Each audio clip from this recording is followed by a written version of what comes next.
আসসালামু আলাইকুম রহমতুল্লাহ। আশা করি সকলে ভালো আছেন। আজকে আপনাদেরকে সূরা ইখলাসের ফজিলত সম্পর্কে বলবো। 1. সূরা ইখলাসের ফজিলত অপরিসীম, ইহা লিখিয়া শেষ করা যায় না।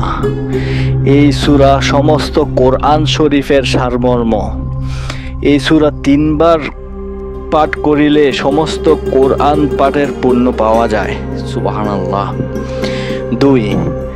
এই সূরা বিসমিল্লাহর সহিত 7 বার পাঠ করিয়া আল্লাহ তাআলার নিকট যেই দোয়া করা যাইবে উহাই কবুল হইবে। 3.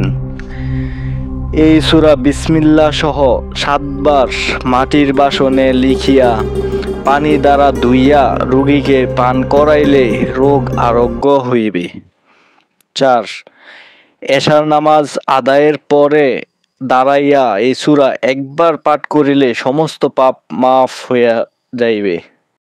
সূরাটি হলো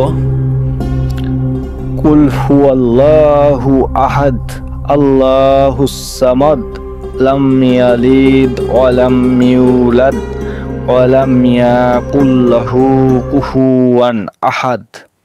অর্থ: বলুন, হে মুহাম্মদ সাল্লাল্লাহু আলাইহি ওয়াসাল্লাম, তিনি এক আল্লাহ, আল্লাহ মুখাপেক্ষীহীন।